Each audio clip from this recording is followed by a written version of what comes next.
Switzerland பொறுத்தளவுல அது ஒரு கூட்டு சமஷ்டி என்று சொல்லிட்டு நாங்க அழகு 4ல படிக்கக்குள்ள படிச்சோம். சரியா? சுவிட்சர்லாந்து பொறுத்தளவுல வந்து பிள்ளைகள் அது ஒரு கூட்டு சமஷ்டியாக வந்து ஆரம்பிக்கப்பட்டாலும் தற்காலத்திலே வந்து பிள்ளைகள் அது ஒரு கூட்டு சமஷ்டி அல்ல. அதாவது மத்திய அரசினுடைய அதிகாரங்கள் இன்று சுவிட்சர்லாந்திலும் அதிகரித்திருக்கிறது என்றுதான் சொல்ல வேண்டும். குறிப்பாக 1848ஆம் ஆண்டிலே கொண்டு வரப்பட்ட அரசியலமைப்பிலே வந்து மத்திய அரசினுடைய அதிகாரங்கள் வந்து பிள்ளைகள் சுவிட்சர்லாந்திலே அதிகரிக்கப்பட்ட அமைப்பிலே வந்து அரசியலமைப்பு வந்து மாற்றம் செய்யப்பட்டிருப்பதை வந்து நாங்கள் பார்க்கிறோம். அதே மாதிரி மீண்டும் வந்து பிள்ளைகள் 1999ஆம் ஆண்டிலே மற்றுமொரு திருத்தத்தின் ஊடாக இன்னும் அதிகமான அதிகாரங்கள் மத்திய அரசுக்கு ஒப்படைக்கப்பட்டதனால் வந்து இன்று ஒரு கூட்டு சமஷ்டி என்பதனை விடவும் சுவிட்சர்லாந்தை பொறுத்தளவிலே வந்து பிள்ளைகள் அது ஒரு சமஷ்டியாக மாறி இருக்கிறது என்றுதான் சொல்ல வேண்டும். பெரும்பாலும் அரசினுடைய மத்திய அரசினுடைய மாநில அரசுகளினுடைய அதிகாரங்களை வைத்து பார்க்கின்ற போது வந்து பிள்ளைகள் பெரும்பாலும் அது அமெரிக்காவினுடைய சமஷ்டி முறைமையை வந்து ஒத்திருப்பதை வந்து நாங்கள் பார்க்கிறோம். சரியா? அப்ப நாங்க அடிப்படையில வந்து பிள்ளைகள் கூட்டு சமஷ்டி என்று வருகின்ற போது நாங்கள் செல்லுவோம். அங்கே கூட்டு சமஷ்டியிலே மத்திய அரசுக்கான அதிகாரங்கள் வந்து இல்லாமல் இருக்கும். என மாநிலங்கள் குறிப்பாக இந்த பரிதி அமைப்புகளுக்கு தான் அதிகமாக அதிகாரங்கள் காணப்படும். ஆனால் இவைகள் வந்து பிள்ளைகள் சுவிட்சர்லாந்திலே வந்து இன்று மாற்றம் செய்யப்பட்டிருக்கிறது. குறிப்பாக 1999ஆம் ஆண்டு கொண்டு வரப்பட்ட அரசியலமைப்பு சீர்திருத்தம் வந்து பிள்ளைகள் நிறைய விஷயங்களை மாற்றீடு செய்து இன்று ஒரு ஒரு சமஷ்டிக்கான ஒரு அடிப்படையை ஒரு அடித்தளத்தை வந்து இந்த சுவிட்சர்லாந்து இட்டிருக்கிறது என்பது மிக முக்கியமான ஒரு விஷயம். சரிதானே? அதே மாதிரி பாத்தீங்கன்னு சொன்ன பிள்ளைகள் ஆரம்பத்துல இன்னும் ஒரு விஷயத்த சொல்லிக் கொள்ளணும் என்னென்றால் சுவிட்சர்லாந்து வந்து பிள்ளைகள் ஏனைய நாடுகளை போல உலகத்திலே இருக்கக்கூடிய நாடுகளை நாங்கள் பார்க்கின்ற பொழுது பொதுவாக அவை ஜனாதிபதி அமைப்புடைய நாடுகளாக இருக்கலாம், அல்லது பாராளுமன்ற அரசாங்க முறையை கொண்டிருக்கின்ற நாடுகளாக இருக்கலாம், அல்லது வந்து பிள்ளைகள் நீங்க பார்க்கலாம் வந்து குறிப்பாக இந்த முடியாட்சி மன்னராட்சியை கொண்ட நாடுகளாக இருக்கலாம். இவைகளை எல்லாம் தாண்டி சற்று வித்தியாசமான ஒரு அமைப்பு முறையை கொண்டிருக்கின்ற ஒரு நாடாக வந்து நாங்கள் இந்த சுவிட்சர்லாந்தை பார்க்கிறோம். காரணம் வந்து பிள்ளைகள் சுவிட்சர்லாந்தை பொறுத்தளவிலே வந்து உங்களுக்கு தெரியும் வந்து பிள்ளைகள் சுவிட்சர்லாந்தினுடைய பாராளுமன்றம், தேசிய சபை, மாநிலங்கள் சபை என்று 2 சபைகளை கொண்டிருக்கும். இந்த தேசிய சபையிலிருந்து வந்து பிள்ளைகள் 7 நிறைவேற்றுத்துறைக்காக வேண்டி 7 தலைவர்களை கொண்ட ஒரு கூட்டாட்சி குழுதான் இந்த சுவிட்சர்லாந்தை வந்து ஆட்சி செய்வதை வந்து நாங்கள் அவதானிக்கிறோம். அப்ப இவர்கள் 7 பேரையும் கொண்ட ஒரு கூட்டாட்சி குழுதான் சுவிட்சர்லாந்திலே வந்து நிறைவேற்றுத்துறையாக காணப்படும். இவர்களுடைய பதவி காலம் வந்து பிள்ளைகள் 4 வருடமாக காணப்படும். இவர்கள் 4 வருடங்களுக்கு இந்த 7 பேரும் வந்து பிள்ளைகள் மாறி மாறி அந்த நாட்டை வந்து ஆட்சி செய்வதை வந்து நாங்கள் பார்க்கிறோம். அப்ப குறிப்பாக இந்த கூட்டாட்சி குழுவுக்கு என்று சொல்லி ஒரு தலைவர் இருப்பார். அந்த தலைவர் வந்து பிள்ளைகள் இந்த 7 பேரும் தான் அந்த கூட்டாட்சி குழுவிலே வந்து குறிப்பாக நிறைவேற்றுத்துறைக்கு பொறுப்பானவர்கள். இருந்தாலும் வந்து பிள்ளைகள் வெளிநாட்டிலே சுவிட்சர்லாந்தை பிரதித்துவப்படுத்த வேண்டும் என்கின்ற ஒரு காரணத்துக்காக வேண்டி இந்த கூட்டாட்சி நிறைவேற்று குழுவினுடைய தலைவராக வந்து ஒருவரை வந்து சுவிட்சர்லாந்திலே வந்து நியமிப்பதை வந்து நாங்கள் பார்க்கிறோம். சரி, அப்ப குறிப்பாக வந்து பிள்ளைகள் சற்று வித்தியாசமான ஒரு நடைமுறையுடன் 7 பேரை அடிப்படையாக கொண்டு ஆட்சி நடாத்தப்படுகின்ற ஒரு நாடாக வந்து இந்த சுவிட்சர்லாந்தினுடைய நிறைவேற்றுத்துறையை வந்து நாங்கள் பார்க்கிறோம். அப்ப அந்த அடிப்படையில வந்து பிள்ளைகள் இந்த சுவிட்சர்லாந்து சற்று வித்தியாசமானதாக வந்து ஏனைய நாடுகளை விடவும் பார்க்கப்படுவதை நாங்க என்ன செய்யலாம், அவதானிக்கலாம். சரி, அப்ப இந்த விஷயம் வந்து பிள்ளைகள் சுவிட்சர்லாந்துல முக்கியமாக நீங்க பார்க்க வேண்டிய விஷயங்கள். இந்த விஷயங்களை வந்து நீங்க ரிமைண்ட் பண்ணி கொள்ளுங்க. இப்ப நாங்க ஒவ்வொரு விஷயமாக சுவிட்சர்லாந்து சம்பந்தமாக வந்து பார்த்து கொண்டு போவோம். சரியோ? ரைட். அப்ப வந்து பிள்ளைகள் நான் ஆரம்பத்துல சொன்ன மாதிரி சுவிட்சர்லாந்து பாத்தீங்கன்னு சொன்னா வந்து பிள்ளைகள் சுவிட்சர்லாந்தினுடைய அரசியலமைப்பு சீர்திருத்தங்கள் என்று வருகின்ற போது வந்து பிள்ளைகள் 1848ஆம் ஆண்டிலே ஒரு சீர்திருத்தம் மேற்கொள்ளப்பட்டிருக்கிறது. மீண்டும் நாங்க பார்த்தோம்னு சொன்னா வந்து பிள்ளைகள் 1874 வந்து முழுமையான ஒரு சீர்திருத்தம் வந்து என்ன செய்யப்பட்டிருக்கிறது, மேற்கொள்ளப்பட்டிருக்கிறது. 1874 வந்து ஒரு முழுமையான ஒரு சீர்திருத்தம் வந்து ஏற்படுத்தப்பட்டு மத்திய அரசுக்கான போதுமான அதிகாரங்கள் வந்து என்ன செய்யப்பட்டிருக்கிறது, வழங்கப்பட்டிருக்கிறது. அதே மாதிரி பாத்தீங்கன்னு சொன்ன வந்து பிள்ளைகள் 1999 புதிதான ஒரு அரசியல் அமைப்பு வந்து வரையப்பட்டு வந்து பிள்ளைகள் அது ஒரு சமஷ்டி நாடாக வந்து இன்று செயற்படுவதை வந்து நாங்க என்ன செய்கிறோம், அவதானிக்கிறோம். குறிப்பாக மத்திய அரசினுடைய அதிகார பட்டியல் என்பது வந்து பிள்ளைகள் பெரும்பாலும் அமெரிக்காவை வந்து ஒத்திருக்கின்ற ஒரு நாடாக வந்து நாங்க இந்த சுவிட்சர்லாந்தை வந்து அண்மை காலங்களிலே வந்து பிள்ளைகள் பார்க்கக்கூடியதாக இருக்கிறது. சரியோ, ரைட். அப்ப வந்து பிள்ளைகள் குறிப்பாக இந்த சுவிட்சர்லாந்து சம்பந்தமாக பார்க்கின்ற போது வந்து பிள்ளைகள் சுவிட்சர்லாந்து அரசியலமைப்பினுடைய சிறப்பம்சங்கள் என்று பார்க்கின்ற போது நாங்க முதலாவது சொல்லலாம் வந்து பிள்ளைகள் சுவிட்சர்லாந்தினுடைய அரசியலமைப்பை பொறுத்தளவிலே அது ஒரு எழுதப்பட்ட அரசியல் யாப்பாக வந்து காணப்படுகிறது. சரியா? அப்ப நாங்க சொல்லுகிறோம், குறிப்பாக உங்களுக்கு தெரியும் 1848 1874 ஆண்டுகளிலே வந்து பிள்ளைகள் எழுதப்பட்ட ஒரு அரசியல் யாப்பை வந்து இந்த சுவிட்சர்லாந்து கொண்டிருந்தாலும் கூட 1999 ஆண்டு வந்து பிள்ளைகள் ஏப்ரல் 14 வந்து புதியதொரு யாப்பு வந்து என்ன செய்யப்படுகிறது, ஏற்றுக்கொள்ளப்பட்டிருக்கிறது. அப்ப இந்த யாப்பை பொறுத்தளவிலே குறிப்பாக 1999 சுவிட்சர்லாந்திலே வந்து கொண்டு வரப்பட்ட யாப்பை பொறுத்தளவிலே வந்து பிள்ளைகள் 4 அத்தியாயங்களையும் 19 உறுப்புரைகளையும் கொண்ட ஒரு யாப்பாக வந்து பிள்ளைகள் இந்த சுவிட்சர்லாந்தினுடைய அரசியல் யாப்பை வந்து நாங்கள் பார்க்கக்கூடியதாக இருக்கிறது. சரியா? இது ஒரு மிக முக்கியமான ஒரு விஷயம் என்று சொல்லுகிறோம். அதே மாதிரி பாத்தீங்கன்னு சொன்னா வந்து பிள்ளைகள் ஒரு நெகிழாத ஒரு அரசியல் யாப்பை வந்து இந்த சுவிட்சர்லாந்து கொண்டிருக்கிறது. உங்களுக்கு தெரியும், நெகிழாத அரசியல் யாப்புன்னு சொன்னா வந்து பிள்ளைகள் லேசாக திருத்த முடியாத அரசியல் யாப்புன்னு சொல்லுவோம். என்ன, அப்போ ஒரு நெகிழாத இலகுவிலே திருத்த முடியாத ஒரு அரசியலமைப்பாக வந்து இந்த சுவிட்சர்லாந்தினுடைய அரசியலமைப்பை வந்து நாங்கள் பார்க்கிறோம். குறிப்பாக உங்களுக்கு தெரியும் வந்து பிள்ளைகள் இந்த சுவிட்சர்லாந்துல தான் நேரடி ஜனநாயக வழிமுறைகள் வந்து அதிகமாக பின்பற்றப்படுவதாக சொல்லுகிறார்கள். குறிப்பாக இந்த குடியொப்பம், சரியான தொடக்க உரிமை, சரியா? அதே மாதிரி பாத்தீங்கன்னு சொன்னா வந்து பிள்ளைகள் குடிமுனைப்பு, இவ்வாறான புதிய விடயங்கள், நேரடி ஜனநாயக வழிமுறைகள் வந்து பிள்ளைகள் இந்த குறிப்பாக இந்த சுவிட்சர்லாந்திலே வந்து அதிகமாக பின்பற்றப்படுவதை நாங்க என்ன செய்கிறோம், அவதானிக்கிறோம். அப்ப அந்த அடிப்படையில பார்க்கின்ற போது வந்து பிள்ளைகள் இது ஒரு நெகிழாத அரசியலமைப்பை கொண்ட ஒரு நாடாக வந்து நாங்க என்ன செய்யலாம், பார்க்கலாம். சரியா? அப்ப நாங்க முதலாவது சொன்னோம் வந்து பிள்ளைகள் எழுதப்பட்ட அரசியலமைப்பு. அதே மாதிரி நாங்க ரெண்டாவது சொன்னோம் வந்து பிள்ளைகள் அது ஒரு நெகிழாத அரசியலமைப்பு. சரியா? நெகிழாத அரசியலமைப்பு. அதே மாதிரி பாத்தீங்கன்னு சொன்னா வந்து பிள்ளைகள் அது ஒரு சமஷ்டி அரசியலமைப்பு, கூட்டு சமஷ்டி அல்ல. சரியா?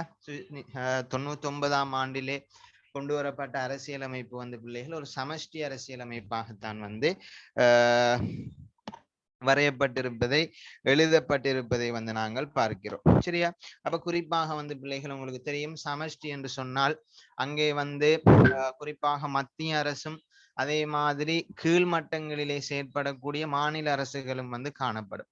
பொதுவாக நீங்க பாத்தீங்கன்னு சொன்னா வந்து பிள்ளைகள் பெரும்பான்மையான சமஷ்டி நாடுகளிலே வந்து நாங்கள் மாநிலங்கள் என்று சொல்லுகிறோம். என்ன, ஆனால் சுவிட்சர்லாந்து பொறுத்தளவுல வந்து பிள்ளைகள் நாங்கள் மத்திய அரசு, அதே மாதிரி இந்த மாநிலங்களுக்கு பதிலாக நாங்கள் சுவிட்சர்லாந்துக்கு பாதிக்கின்ற ஒரு வார்த்தை வந்து பிள்ளைகள் கன்றங்கள். ரைட், கன்றங்கள். மாநிலங்களுக்கு பதிலாக கன்றங்கள் என்று சொல்லுகிறோம். சரியா?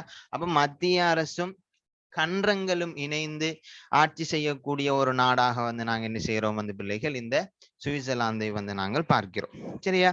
ரைட். அப்ப நாங்க இந்த சுவிட்சர்லாந்து பார்த்தோம்னு சொன்னா வந்து பிள்ளைகள் இந்த சுவிட்சர்லாந்துல ஒரு மத்திய அரசு உட்பட 20 முழுக்கண்டங்களும்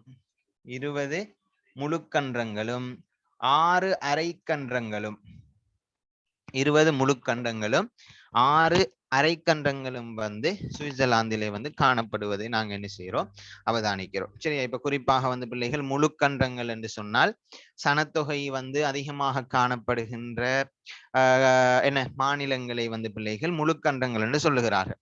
சனத்தொகையிலே குறைவாக காணப்படுகின்ற கண்டங்களை வந்து அரைக்கண்டங்கள் என்று சொல்லுகிறார்கள். சரியா? இப்ப ஏன் இது முழுக்கண்டம், ஏன் இது அரைக்கண்டம் என்ற விஷயத்தை வந்து நான் சொல்லி தருவேன். குறிப்பாக உங்களுக்கு தெரியும் வந்து பிள்ளைகள், இந்த சுவிட்சர்லாந்தினுடைய சட்டத்துறையை பொறுத்தளவிலே வந்து பிள்ளைகள், சுவிட்சர்லாந்தினுடைய பாராளுமன்றத்தை பொறுத்தளவிலே, சரியா, சுவிட்சர்லாந்தினுடைய பாராளுமன்றத்தை பொறுத்தளவிலே வந்து பிள்ளைகள் அது தேசிய பேரவை என்று அழைக்கப்படும். சரியா? தேசிய பேரவை, ஃபெடரல் அசம்பிளி. சரியா? ஃபெடரல் அசம்பிளி என்றதுதான் சுவிட்சர்லாந்தினுடைய சட்டத்துறையினுடைய பெயராக வந்து காணப்படுகிறது. இந்த தேசிய பேரவை வந்து பிள்ளைகள் 2 சபைகளை கொண்டிருக்கும். சரியா? ஒன்று வந்து பிள்ளைகள் தேசிய சபை, தேசிய சபை, இதுல வந்து 200 உறுப்பினர்கள் இருப்பார்கள்.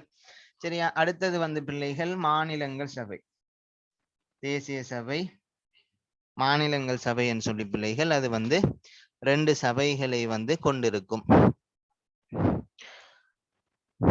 சரிதானே? ரைட். அப்ப இந்த தேசிய சபையை பொறுத்தளவுல வந்து பிள்ளைகள் இது நேரடியாக மக்களால் தெரிவு செய்யப்படுகின்ற உறுப்பினர்களை கொண்டிருக்கும். சரியா? ஆனால் இந்த மாநிலங்கள் சபை வந்து பிள்ளைகள் கன்றங்களை பிரதிநிதித்துவப்படுத்தும். குறிப்பாக வந்து பிள்ளைகள் இதனுடைய அங்கத்தவர்களுடைய எண்ணிக்கை வந்து 46. சரியா? அங்கத்தவர்களுடைய எண்ணிக்கை எத்தனை? 46.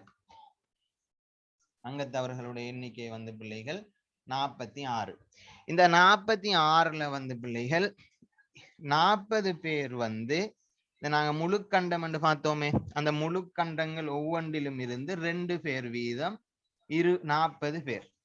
சரிதானே? முழுக்கண்டங்கள் ஒன்றிலிருந்து 2 பேர் வீதம் 20 தர 2 40 பேர். அதே மாதிரி அந்த அரைக்கண்டங்கள் 6லிருந்தும் அரைக்கண்டங்கள் 6லிருந்தும் ஒருவர் வீதம் 6 பேர், மொத்தம் 46 பேர். சரியா? அப்ப இந்த மாநிலங்களை வந்து பிரதிநிதித்துவப்படுத்தி மத்திய அரசினுடைய தேசிய பேரவைக்கு தெரிவு செய்யப்படுகின்ற உறுப்பினர்களை வைத்து தான் வந்து பிள்ளைகள் இது முழுக்கண்டம் அரைக்கண்டங்கள் என்று சொல்லி பிரிக்கப்படுவதை நாங்க என்ன செய்யறோம், அவதானிக்கிறோம். சரியா? அப்ப நாங்க நல்ல ஞாபகம் வச்சுக்கொள்ளுங்க. நான் இதை உங்களுக்கு சட்டத்துறை படிப்பிக்கக்குள்ள படிப்பிப்பேன். ஃபெடரல் அசம்பிளி என்று சொல்லுவோம், தமிழ்ல தேசிய பேரவை என்று சொல்லுகிறோம். இந்த தேசிய பேரவை வந்து பிள்ளைகள் 2 சபைகளை கொண்டிருக்கும். ஒன்று வந்து தேசிய சபை, அடுத்தது வந்து மாநிலங்கள் சபை. என தேசிய சபை வந்து பிள்ளைகள் மொத்தமாக 200 உறுப்பினர்களை கொண்டிருக்கும். மாநிலங்கள் சபை வந்து 46 உறுப்பினர்களை கொண்டிருக்கும். இந்த 46 உறுப்பினர்களிலே முழு கண்டங்களை பிரதிநிதித்துவப்படுத்தி 40 பேரும், 20 கண்டங்களிலும் இருந்து 2 பேர் வீதம் 40 பேரும், 6 அரைக்கண்டங்களிலே இருந்து ஒருவர் வீதம் 6 பேருமாக மொத்தமாக 46 பேர் வந்து இந்த தேசிய பேரவைக்கு வந்து தெரிவு செய்யப்படுவதை நாங்க என்ன செய்யறோம், அவதானிக்கிறோம். சரியா? ரைட். அப்ப நாங்க 3வது சிறப்பம்சமாக நாங்க சொல்றோம் வந்து பிள்ளைகள், இது ஒரு சமஷ்டி அரசியலமைப்பாக வந்து காணப்படுகிறது. என்ன அப்ப சமஷ்டி அரசியலமைப்புன்றது கீழால நீங்க எழுதலாம், அது 20 முழுக்கண்டங்களையும் 6 அரைக்கண்டங்களையும் கொண்டிருக்கின்ற ஒரு நாடாக வந்து காணப்படுகிறது. இந்த விஷயத்தை நீங்க கொடுக்கலாம். சரியா? ரைட். அதே மாதிரி பாத்தீங்கன்னு சொன்னா வந்து பிள்ளைகள் 4வது சுவிட்சர்லாந்து அரசியலமைப்பினுடைய சிறப்பம்சமாக நாங்கள் பார்க்கின்ற போது சொல்லக்கூடிய ஒரு விஷயம் என்னென்றால், முத்துரை அமைப்புகளையும் தெளிவுபடுத்திய ஒரு அரசியலமைப்பாக வந்து காணப்படுகிறது. சரியா? இப்ப குறிப்பாக பாத்தீங்கன்னு சொன்னா வந்து பிள்ளைகள் முத்துரை அமைப்புகளையும் தெளிவுபடுத்திய ஒரு அரசியலமைப்பு. சரியா? முத்துரை அமைப்புகளையும் தெளிவுபடுத்திய ஒரு அரசியலமைப்பு என்று சொல்லுகிறோம். குறிப்பாக பாத்தீங்கன்னு சொன்ன பிள்ளைகள் நியூசிலாந்து, குறிப்பாக இந்த சுவிட்சர்லாந்தினுடைய சட்டத்துறை என்பது வந்து பிள்ளைகள் தேசிய பேரவை. என தேசிய பேரவை என்பது சட்டத்துறை என்கின்ற அந்த ஃபெடரல் அசம்பிளியை வந்து குறித்து நிற்கிறது. அது தெளிவாக வந்து சொல்லப்பட்டிருக்கிறது. அதே மாதிரி தான் வந்து பிள்ளைகள் நிர்வாகத்துறை என்பது கூட்டு நிர்வாக குழுவாக கூட்டு நிர்வாக குழுவாக அங்கே தொழிற்படுகிறது. நிர்வாகத்துறையினுடைய அதிகாரங்கள் சம்பந்தமாக அரசியலமைப்பு தெளிவாகவே சொல்லி இருப்பதை நாங்க என்ன செய்யறோம் பார்க்கிறோம். அதே மாதிரி பாத்தீங்கன்னு சொன்னா பிள்ளைகள் நீதித்துறைக்கு பொறுப்பாக கூட்டாட்சி நீதிமன்றம். சரியா? நீதித்துறைக்கு பொறுப்பாக கூட்டாட்சி நீதிமன்றம் காணப்படுவதை நாங்க என்ன செய்யறோம் பார்க்கிறோம். தனித்தனியாக 3 துறைகளையும் பிள்ளைகள் பிரித்து காட்டிய ஒரு அரசியலமைப்பு என்கின்ற ஒரு சிறப்பம்சத்தையும் இந்த சுவிட்சர்லாந்தினுடைய அரசியலமைப்பு கொண்டிருப்பதை நாங்க என்ன செய்யலாம் பார்க்கலாம். சரியா? ரைட்.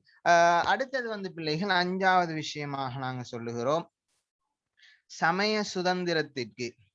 சரியா? சமய சுதந்திரத்திற்கு இடமளித்த ஒரு அரசியல் யாப்பு. சமய சுதந்திரத்திற்கு இடமளித்த ஒரு அரசியல் யாப்பு. இப்ப சுவிட்சர்லாந்தை பொறுத்தளவுல பிள்ளைகள் நீங்க வேண்டிய மதத்தை என்ன செய்யலாம், பின்பற்றக்கூடிய ஒரு ஏற்பாடு சுவிட்சர்லாந்திலே செய்யப்பட்டிருக்கிறது. சரியோ? ரைட். அதே மாதிரி பாத்தீங்கன்னு சொன்னா பிள்ளைகள்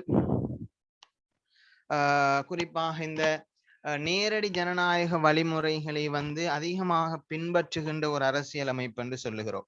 சரியா? நேரடி ஜனநாயக வழிமுறைகள். ரைட். நேரடி ஜனநாயக வழிமுறைகள் சொன்ன பிள்ளைகள் நீங்க பார்க்கலாம். ஒன்று தொடக்க உரிமை. சரியா? தொடக்க உரிமை. அடுத்தது பிள்ளைகள் குடியொப்பம். சரியா? தொடக்க உரிமை, அதே மாதிரி குடியொப்பம், அதே மாதிரி குடிமுனைப்பு. இவ்வாறான நேரடி ஜனநாயக வழிமுறைகளை பிள்ளைகள் பின்பற்றுகின்ற ஒரு நாடாகவும் நாங்க என்ன செய்யறோம், இந்த சுவிட்சர்லாந்தை பார்க்கிறோம். இப்ப பிள்ளைகள் குடியொப்பமும் குடிமுனைப்பும் கிட்டத்தட்ட உண்டு என்று சொல்லுவோம். அதாவது இந்த தொடக்க உரிமை என்று சொன்னா பிள்ளைகள் உங்களுக்கு தெரியும். யாரு தெரியும் பிள்ளைகள்? தொடக்க உரிமை தெரிஞ்ச பிள்ளைகள் சொல்லுங்க ஆகும். தெரிஞ்ச பிள்ளைகள் கையோசத்துங்க ஆகும்.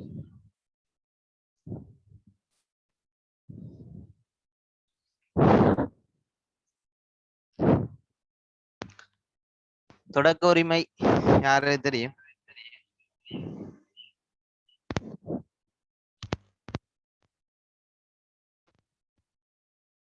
தெரியாதா? தெரியாது. தெரியாது சொல்லுங்க எல்லாரும்.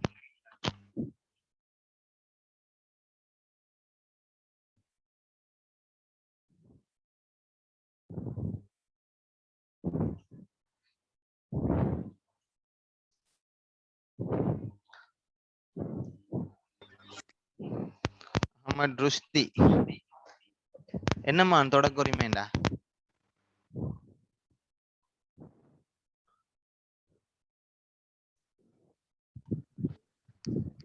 நாட்டு மக்களுக்கு ஒரு சட்டத்தை ஏற்றணும்டா ஒரு 50,000 பேர் சேர்ந்து ஒரு சட்டத்தை சைன் பண்ணி அந்த நீதிமன்ற சட்டசபைக்கு அனுப்பினா அதான் தொடக்க உரிமை. ரைட். ஓகே. தொடக்க உரிமை என்ற பிள்ளைகள் இப்ப உங்களுக்கு தெரியும், ஒரு நாட்டுல பிள்ளைகள் ஒரு சட்டம் உருவாக்கப்பட வேண்டும் என்று சொல்லி மக்கள் விரும்புகின்ற சட்டங்கள், அந்த சட்டங்கள் பிள்ளைகள் பாராளுமன்றத்தால கொண்டு வரப்படாத சட்டங்களாக இருக்கலாம். உதாரணமாக நாட்டு மக்களுக்கு தேவையான சட்டங்கள் என்பது நாட்டு மக்களுக்கு தான் தெரியும். என்ன அப்ப அந்த மக்கள் என்ன செய்வார்கள் என்று சொன்னா பிள்ளைகள் தங்களுக்கு ஒரு சட்டம் வேண்டும் என்பதனை பிள்ளைகள் என்ன ஒரு மசோதாவாக தயாரித்து அதனை பாராளுமன்றத்துக்கு அவர்கள் ஒப்புவிப்பார்கள். சரியா? அப்ப இவ்வாறு பிள்ளைகள் ஒரு நாட்டிலே மக்களுக்கு தேவையான சட்டங்களை பிள்ளைகள் மக்கள் உருவாக்குகின்ற ஒரு விஷயத்தை தான் நாங்கள் சொல்லுகிறோம் தொடக்க உரிமைன்னு சொல்லிட்டு சொல்லுகிறோம். சரியா? இது பிள்ளைகள் தொடக்க உரிமை. அதே மாதிரி பாத்தீங்கன்னு சொன்னா பிள்ளைகள் குடியொப்பம் என்று ஒன்று இருக்கிறது. குடியொப்பம் என்று சொன்னா பிள்ளைகள் இப்ப பாராளுமன்றத்தால பிள்ளைகள் ஒரு மசோதா கொண்டு வரப்பட்டு அந்த மசோதா சட்டமாக ஏற்றுக்கொள்ளப்பட்டு அந்த சட்டம் பிள்ளைகள் மக்களினுடைய தீர்ப்புக்கு விடப்படுவதை நாங்கள் குடியொப்பம் என்று சொல்லுகிறோம். நல்ல ஞாபகம் வச்சுக்கொள்ளுங்க பிள்ளைகள். தொடக்க உரிமை என்பது மக்களால் உருவாக்கப்படுகின்ற மசோதா பாராளுமன்றத்திற்கு ஒப்புவிக்கப்படுவதை தொடக்க உரிமை என்று சொல்லுகிறோம். ரைட். பாராளுமன்றத்தால் உருவாக்கப்பட்ட மசோதா சட்டமாக்கப்படுவதற்காக வேண்டி மக்களிடத்திலே போய் சென்றடையுமாக இருந்தால் அதனை வந்து நாங்கள் குடியொப்பம் என்று சொல்லிட்டு சொல்லுகிறோம். சரியா? அதே மாதிரி வந்து பிள்ளைகள் இன்னொரு ஜனநாயக வழிமுறை தான் மீள் அழைத்தல் என்று சொல்லுவார்கள். இப்ப மீள் அழைத்தல் என்று சொன்னால் இலங்கையிலும் வாரான சில அரசியல் கட்சிகளிலே வந்து இந்த மீள் அழைத்தல் என்கின்ற ஒரு நேரடி ஜனநாயக வழிமுறையை வந்து பின்பற்றுகிறார்கள். குறிப்பாக இந்த நல்லாட்சிக்கான தேசிய முன்னணி NFGG என்ற அந்த கட்சியில வந்து நாங்க இந்த விஷயத்தை பார்க்கலாம். அதாவது ஒருவரை வந்து பிள்ளைகள் ஒரு நகர சபைக்கோ ஒரு பிரதேச சபைக்கோ ஒரு மாநகர சபைக்கோ வந்து அவரை ஒரு பிரதிநிதியாக அனுப்புகின்ற போது வந்து பிள்ளைகள் அவரிடத்திலே வந்து ஒரு ஒப்பந்தம் செய்து கொள்வது, நீங்கள் ஒரு 6 மாசத்தோடு வந்து என்ன செய்து கொள்ள வேண்டும், திரும்பி வர வேண்டும், அந்த இடத்திற்கு வந்து இன்னொருவர் வந்து புதிதாக நியமிக்கப்படுவார் என்கின்ற ஒப்பந்தத்தின் அடிப்படையிலே வந்து அவரை திரும்பி அழைத்துக் கொள்வது. இவ்வாறான வழிமுறையை வந்து பிள்ளைகள் நாங்கள் சொல்லுகிறோம் திருப்பி அழைத்தல் என்று சொல்லுகிறோம். அப்ப இவ்வாறு நேரடி ஜனநாயக வழிமுறைகளை வந்து பிள்ளைகள் கொண்டிருக்கின்ற ஒரு நாடாக வந்து நாங்க என்ன சொல்லுகிறோம், இந்த சுவிட்சர்லாந்தை வந்து காண்கிறோம். சரியா? அப்ப நேரடி ஜனநாயக வழிமுறைகளுக்கு வந்து இடமளித்த ஒரு அரசியல் யாப்பாக வந்து நாங்க இந்த சுவிட்சர்லாந்தினுடைய அரசியல் யாப்பை வந்து பார்க்கிறோம். சரியா? அதே மாதிரி பாத்தீங்கன்னு சொன்ன பிள்ளைகள் அடிப்படை உரிமைகள் சுதந்திரங்களை வந்து தாராளமாக அள்ளி வழங்கி இருக்கின்ற ஒரு நாடாக நாங்க இந்த சுவிட்சர்லாந்தை என்ன செய்யலாம், பார்க்கலாம். அதே மாதிரி பாத்தீங்கன்னு சொன்னா வந்து பிள்ளைகள் இது ஒரு குடியரசு என்று சொல்லுவார்கள். குறிப்பாக அந்த நாட்டினுடைய சுதேசிகளுடைய முழுமையான அதிகாரத்தினால் வந்து ஆளப்படுகின்ற ஒரு நாடாக வந்து நாங்கள் இந்த யாப்பை வந்து குறிப்பாக இந்த சுவிட்சர்லாந்தை வந்து சொல்லுகிறோம். சரியா? குறிப்பாக வந்து பிள்ளைகள் பிரதிநிதித்துவ ஜனநாயக மக்களாட்சி முறைமை வந்து பின்பற்றப்படுகிறது. மத்திய அரசு கன்றங்கள் இணைந்து வந்து இந்த சுவிட்சர்லாந்தை வந்து ஆட்சி செய்வதை நாங்க என்ன செய்யலாம், அவதானிக்கலாம். சரியா? அப்ப இதுதான் வந்து பிள்ளைகள் குறிப்பாக அரசியல் யாப்பினுடைய சுவிட்சர்லாந்து அரசியல் யாப்பினுடைய சிறப்பம்சங்கள் என்று சொல்லிட்டு சொல்லுகிறோம். சரி, அப்ப ஆரம்பமாக முக்கியமாக எங்களுக்கு தெரிய வேண்டிய விஷயம், அப்ப நாங்க சுவிட்சர்லாந்து சம்பந்தமாக ஒரு அறிமுகம் பார்த்தோம். சுவிட்சர்லாந்து அரசியலமைப்பினுடைய சிறப்பம்சங்கள் சம்பந்தமாக பார்த்திருக்கிறோம். அது ஒரு சமஷ்டி என்று பார்த்திருக்கிறோம். மத்திய அரசு தற்போது குறிப்பாக 1999 ஆண்டிலே வரையப்பட்ட புதிய அரசியலமைப்பு வந்து பிள்ளைகள் மத்திய அரசுக்குரிய அதிகாரங்களை அதிகரித்ததன் காரணமாக இன்று அமெரிக்க அரசியலமைப்பை வந்து ஒத்து காணப்படுகின்ற அளவுக்கு வந்து அதனுடைய அதிகாரங்கள் வந்து மாறி இருப்பதை வந்து நாங்க என்ன செய்யறோம், பார்க்கிறோம். சரியா? அப்ப இந்த விஷயங்கள் வந்து பிள்ளைகள் மிக முதன்மையான விஷயங்கள். இந்த விஷயங்களை என்ன செய்து கொள்ளலாம், நீங்க பார்த்து கொள்ளலாம். சரியா? ரைட்.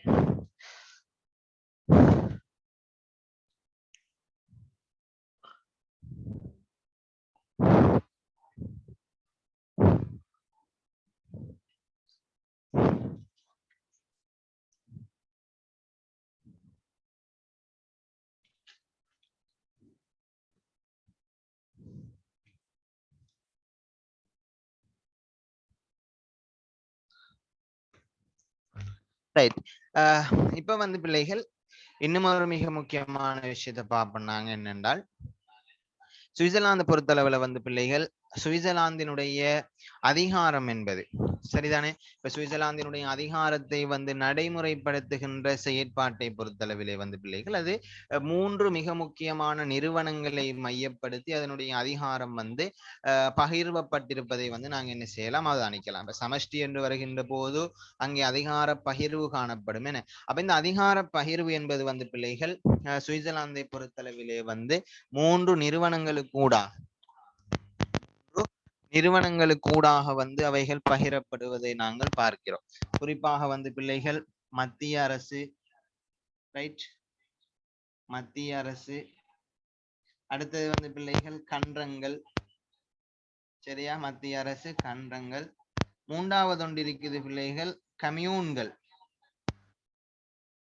மத்திய அரசு கண்டங்கள் கம்யூன்கள் என்று சொல்லப்படுகின்ற 3 அலகுகளின் ஊடாக வந்து சுவிட்சர்லாந்தினுடைய அதிகாரம் வந்து பிள்ளைகள் மேலிருந்து கீழாக வந்து பகிரப்பட்டிருப்பதை நாங்க என்ன செய்யறோம், அவதானிக்கிறோம். சரி, அப்ப கிடையாக வந்து இந்த அதிகாரங்கள் என்ன செய்யப்பட்டிருக்கிறது, பகிரப்பட்டிருக்கிறது.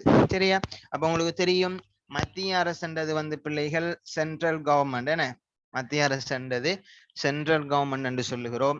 கண்டங்கள் என்றது வந்து பிள்ளைகள் மாநில அரசுகள்.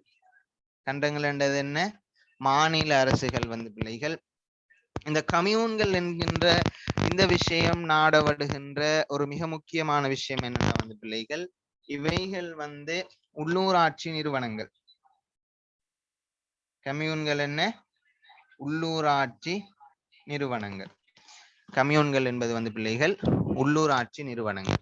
உங்களுக்கு தெரியும், இலங்கையில் இருக்கக்கூடிய உள்ளூராட்சி மன்றங்கள் என குறிப்பாக பிரதேச சபை, நகர சபை, மாநகர சபை, இவைகள் எல்லாம் வந்து இலங்கையிலே வந்து உள்ளூராட்சி மன்றங்களாக வந்து காணப்படுகின்றன. சரியா? அப்ப இவைகளைத்தான் வந்து கம்யூன்கள் என்று சொல்லிட்டு சொல்லுகிறோம். சரியா? அப்ப குறிப்பாக வந்து பிள்ளைகள் நீங்க பாத்தீங்கன்னு சொன்னா, சுவிட்சர்லாந்தை பொறுத்தளவுல வந்து பிள்ளைகள் 3000க்கு மேற்பட்ட உள்ளூராட்சி நிறுவனங்கள் வந்து சுவிட்சர்லாந்திலே காணப்படுகிறது. அப்ப பாருங்க, ஒரு மத்திய அரசு, ரைட், அதே மாதிரி 26 கன்றங்கள், 3000+ கம்யூன்கள், 3000+ கம்யூன்களை கொண்டுதான் சுவிட்சர்லாந்து வந்து என்ன செய்யப்படுகிறது? ஆட்சி செய்யப்படுகிறது. சரியா?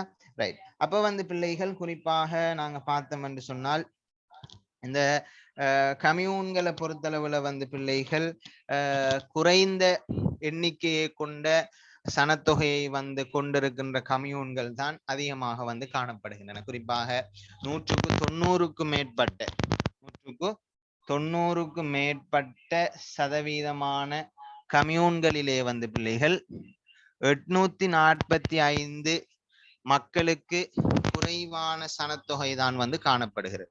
அப்ப குறிப்பாக 1,00,000க்கு மேற்பட்ட சனத்தொகையை கொண்ட 5 கம்யூன்கள் மாத்திரம்தான் வந்து காணப்படுவதாக வந்து சுவிட்சர்லாந்திலே வந்து சொல்லுகிறார்கள். அப்ப ஏனைய கம்யூன்கள் எல்லாம் வந்து பிள்ளைகள் சிறிய சிறிய கம்யூன்களாக வந்து காணப்படுகின்றன.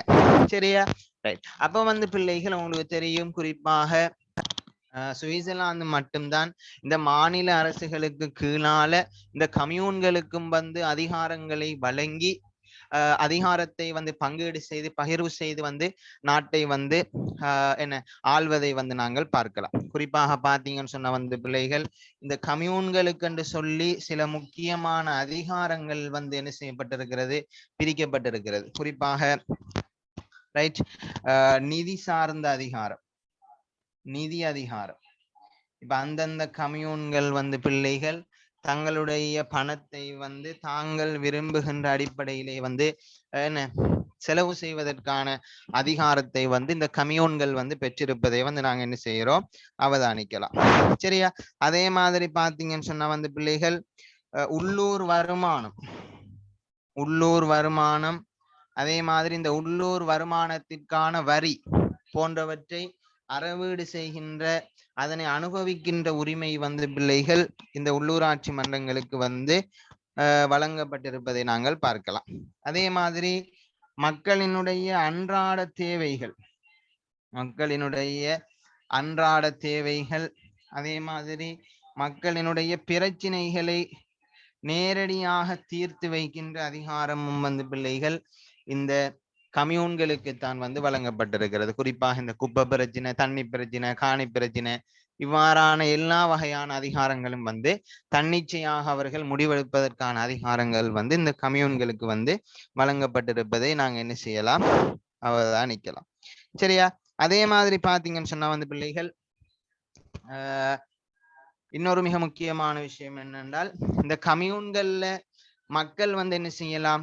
நேரடியாக வந்து அதிகாரங்களிலே பங்கெடுப்பதற்கான வழிமுறைகள் வந்து செய்யப்பட்டிருக்கிறது. குறிப்பாக இந்த கம்யூன்களினுடைய வேலை திட்டங்கள் சம்பந்தமாக, இந்த கம்யூன்களினுடைய செயற்பாடுகள் சம்பந்தமாக எந்த நேரத்திலும் கேள்வி கேட்கக்கூடிய உரிமை, அதனுடைய நிர்வாகங்கள் சம்பந்தமான வினாக்களை தொடுக்கக்கூடிய உரிமைகள் வந்து பிள்ளைகள் மக்களுக்கு வழங்கப்பட்டிருக்கிறது என்பதும் வந்து ஒரு மிக முக்கியமான ஒரு விஷயமாக நாங்க என்ன செய்யலாம்? பார்க்கலாம். சரியா?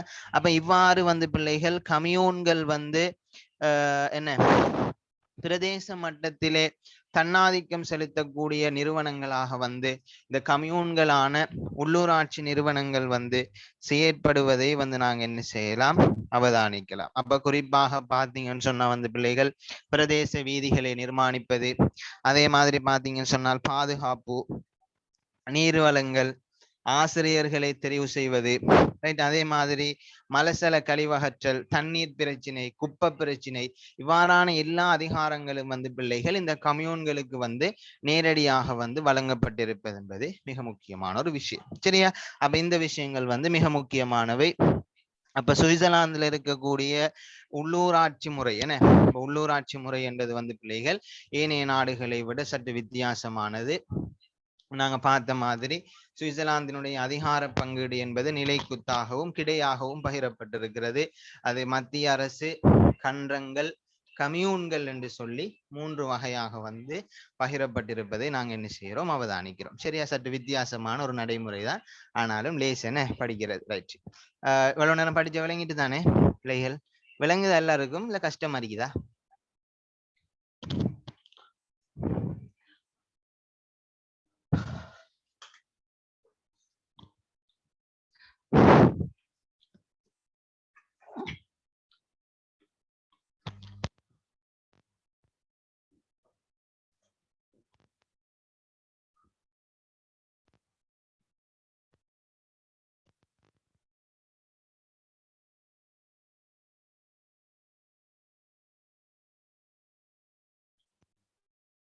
சரி, ரைட்.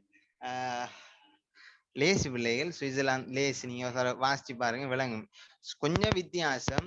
என்ன வித்தியாசம்னா, நான் உங்களுக்கு ஆரம்பத்துல சொன்ன மாதிரி அந்த கூட்டு நிர்வாக குழு அதை நான் விளங்கப்படுத்துவேன். ரைட். தெளிவாக வந்து உங்களுக்கு இந்த கிளாஸோட சுவிட்சர்லாந்து விளங்கிடும். சரி, இப்ப வந்து பிள்ளைகள் நாங்க தனித்தலைப்பு ஒன்று படிக்க போறோம். சுவிட்சர்லாந்தினுடைய சட்டத்துறை. சரியா? சுவிட்சர்லாந்தினுடைய சட்டத்துறை. சரி, சுவிட்சர்லாந்தினுடைய சட்டத்துறையை பொறுத்தளவிலே வந்து பிள்ளைகள் இதனுடைய பெயர் வந்து நாங்கள் பார்க்கலாம். சரியா? Federal assembly. சரியா? Federal assembly. சரியா? ஃபெடரல் அசம்பிளி என்று சொல்லுவாங்க. தமிழ்ல தேசிய பேரவை. என்ன? தேசிய பேரவை. சரியா? அப்ப சுவிட்சர்லாந்தினுடைய சட்டத்துறையினுடைய பெயர் வந்து என்ன? தேசிய பேரவை. அமெரிக்காவினுடைய சட்டத்துறையினுடைய பெயர் வந்து காங்கிரஸ். இந்தியாவினுடைய சட்டத்துறையினுடைய பெயர் வந்து பிள்ளைகள் என்ன? நாடாளுமன்றம். இலங்கையினுடைய சட்டத்துறையினுடைய பெயர் வந்து பிள்ளைகள் பாராளுமன்றம். சரியா? அப்ப உத்தியோகபூர்வ பெயராக வந்து சுவிட்சர்லாந்தினுடைய பாராளுமன்றத்துக்கு சூட்டப்பட்டிருக்கின்ற பெயர் வந்து பிள்ளைகள் தேசிய பேரவை. சரியா? இந்த தேசிய பேரவை வந்து பிள்ளைகள் 2 சபைகளை கொண்டிருக்கிறது. 2 சபைகளை வந்து கொண்டிருக்கிறது. ஒன்று வந்து பிள்ளைகள் அப்பத சொன்ன மாதிரி தேசிய சபை. என்ன உண்டு? தேசிய சபை. சரியா? இதுக்குன்னு சொல்லுவாங்க வந்து தேசிய சபை. Right. The national council. National council. சரியா? அடுத்தது வந்து பிள்ளைகள் மாநிலங்கள் சபை. மாநிலங்கள் சபை. ரைட். மாநிலங்கள் சபை. The Council of States. Council of States என்று சொல்லுவாங்க. சரியா? ரைட். அப்ப மாநிலங்கள் சபை, தேசிய சபைன்னு சொல்லிட்டு சொல்லப்படும். சரியா? ரைட். அப்ப இந்த தேசிய சபைய பார்த்தோம்னு சொன்னா வந்து பிள்ளைகள் இந்த தேசிய சபைக்கான பிரதிநிதித்துவத்தை பொறுத்தளவிலே இந்த தேசிய சபை என்றது வந்து பிள்ளைகள் மக்களால் தெரிவு செய்யப்படுகின்ற உறுப்பினர்களை கொண்டதாக வந்து காணப்படும். சரியா? அப்ப இந்த என்ன இந்த சபைக்குரிய பிரதிநிதிகளை தெரிவு செய்கின்ற விஷயத்திலே வந்து பிள்ளைகள் வாக்குரிமையின் அடிப்படையிலே வந்து பிள்ளைகள் விகிதாசார தேர்தல் முறைமையின் அடிப்படையிலே 18 வயதுக்கு மேற்பட்டவர்களும் அதே மாதிரி விகிதாசார தேர்தல் முறை, பட்டியல் முறை என்று சொல்லுவார்கள். இந்த விகிதாசார தேர்தல் முறை மூலமாக வந்து என்ன செய்யப்படுகிறார்கள்? தெரிவு செய்யப்படுகிறார்கள். சரியா? ரைட். ஒவ்வொரு 4வது வருடமும் வந்து பிள்ளைகள் அக்டோபர் மாதம் ஒவ்வொரு 4வது வருடமும் அக்டோபர் மாதம் கடைசி ஞாயிற்றுக்கிழமை வந்து பிள்ளைகள் இந்த சுவிட்சர்லாந்து தேசிய சபைக்கான தேர்தல் வந்து இடம்பெறுகிறது. ஒவ்வொரு 4 வருடத்திலும் சரிதானே அக்டோபர் மாதத்திற்கான கடைசி ஞாயிற்றுக்கிழமையிலே வந்து இந்த சுவிட்சர்லாந்துக்கான தேசிய சபைக்கான தேர்தல் வந்து பிள்ளைகள் இடம்பெறுகிறது. சரியா? ரைட். அப்ப இதிலே வந்து பிள்ளைகள் 200 அங்கத்தவர்கள் காணப்படுவார்கள். எத்தனை அங்கத்தவர்கள்? 200 அங்கத்தவர்கள் வந்து பிள்ளைகள் காணப்படுவார்கள். சரியா? அப்ப தேசிய சபை வந்து பிள்ளைகள் 200 அங்கத்தவர்களை வந்து கொண்டிருக்கும்.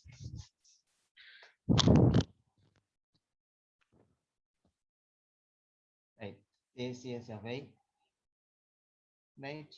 அவ நாங்க ஷார்ட்டாக குறித்து கொள்றோம்.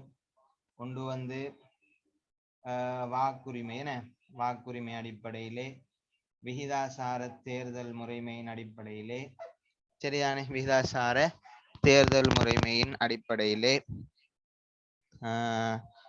200 பேர், என்ன 200 பேர் வந்து தெரிவு செய்யப்படுகிறார்கள். சரியா? 200 பேர் வந்து தெரிவு செய்யப்படுகிறார்கள். அப்ப இந்த பிரதிநிதிகளை பொறுத்தளவுல வந்து பிள்ளைகள் ஒவ்வொரு மாநிலங்களுக்கும் வந்து பிரதிநிதிகளுடைய எண்ணிக்கை வந்து வித்தியாசப்படும். அது சனத்தொகையினுடைய அதிகரிப்புக்கு ஏற்ப வந்து பிரதிநிதித்துவத்தினுடைய எண்ணிக்கையும் அதிகரிப்பதை வந்து நாங்க பார்க்கிறோம். சரியா? அப்ப குறிப்பாக இலங்கையில கொழும்பு தேர்தல் மாவட்ட பொறுத்தளவுல அங்க அது என்ன கூடுதலான பிரதிநிதிகளை வந்து அது உள்வாங்கும். இப்ப சனத்தொகை அதிகமாக வந்து பிள்ளைகள் விகிதாசார தேர்தல் முறைமையின் அடிப்படையிலே வந்து பிரதிநிதித்துவமும் வந்து அதிகமாக கிடைக்கும். என்ன இலங்கையினுடைய என்ன கல்குடா தேர்தல் தொகுதியை பொறுத்தளவில் அதுக்கு 5 பேர் என்றால் 5 பேருக்குரிய சனத்தொகை தான் வந்து இலங்கையில இந்த தேர்தல் தொகுதியில காணப்படுது. என்ன அப்ப ஒவ்வொரு தேர்தல் தொகுதிக்கும் ஏற்ற மாதிரி வந்து அங்கே பிரதிநிதித்துவமும் வந்து பாராளுமன்றத்துக்கு அதிகரிப்பதை வந்து நாங்க என்ன செய்யறோம் பார்க்கிறோம். அப்ப இந்த அடிப்படையில தான் வந்து பிள்ளைகள் இந்த தேசிய சபைக்கான பிரதிநிதிகள் வந்து தெரிவு செய்யப்படுகிறார்கள். அப்ப இந்த தேசிய சபையினுடைய பதவிக்காலம் வந்து பிள்ளைகள் 4 வருடங்கள். தேசிய சபைக்கான பதவிக்காலம் வந்து பிள்ளைகள் 4 வருடங்கள். சரியா? ரைட். அதே மாதிரி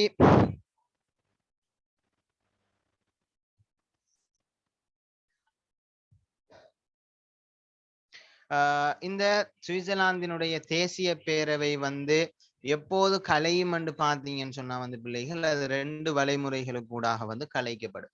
ஒன்று வந்து பிள்ளைகள் அவர்களாகவே தேசிய பேரவையை, குறிப்பாக இந்த என்ன தேசிய சபையை வந்து கலைப்போம் என்று சொல்லி அதனுடைய உறுப்பினர்கள் முடிவெடுத்தால் அது கலை. அல்லது குறிப்பாக இந்த தொடக்க உரிமையின் அடிப்படையிலே மக்கள் வந்து பிள்ளைகள் பாராளுமன்றத்திற்கு வந்து ஒரு மசோதாவை வந்து கொடுக்கின்ற போது அந்த மசோதா ஏற்றுக்கொள்ளப்படுமாக இருந்தால் வந்து அந்த பாராளுமன்றம் என்ன செய்யும்? கலைக்கப்படும். அப்ப இதுதான் 2 வழிமுறைகளிலே வந்து தேசிய பேரவை கலைக்கப்படுவதற்கான வழிமுறைகளாக வந்து பிள்ளைகள் காணப்படுகிறது. சரியா? ரைட். நம்ம இது வந்து மிக முக்கியமான விஷயம், இதை பார்த்து கொள்ளுங்க. ரைட். அடுத்தது வந்து பிள்ளைகள் மாநிலங்கள் சபை. ரைட். மாநிலங்கள் சபை. இந்த மாநிலங்கள் சபையை பொறுத்தளவுல வந்து பிள்ளைகள் நான் அப்பதான் சொன்ன மாதிரி சுவிட்சர்லாந்துல 20 முழுக்கண்டம், என்ன 20 முழுக்கண்டம். அப்ப 20 முழுக்கண்டங்களுக்கும் வந்து பிள்ளைகள் ஒரு கண்டத்துக்கு 2 பேர் வீதம் 20 தர 2 சமன் 40. 20 தர 2 சமன் 40. சரியா? அப்ப ஒவ்வொரு முழுக்கண்டத்துக்கும் 2 பிரதிநிதிகள் வீதம் வந்து 40 பேர். சரியா? ஒவ்வொரு அரைக்கண்டத்திற்கும், அரைக்கண்டத்தினுடைய எண்ணிக்கை எத்தனை? 6. அப்ப ஒவ்வொரு அரைக்கண்டத்திற்கும் வந்து பிள்ளைகள் ரைட். அப்ப 6 தர 1 சமன் 6. அப்ப 46 உறுப்பினர்கள் வந்து பிள்ளைகள் இந்த மாநிலங்கள் சபைக்கு வந்து என்ன செய்யப்படுகிறார்கள்? தெரிவு செய்யப்படுகிறார்கள். சரியா?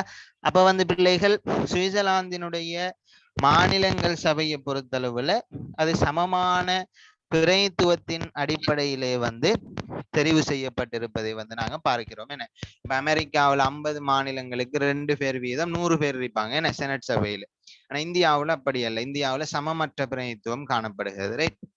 அப்ப சுவிட்சர்லாந்துல சமமான பிரதிநிதித்துவம் வந்து வழங்கப்பட்டிருக்கிறது.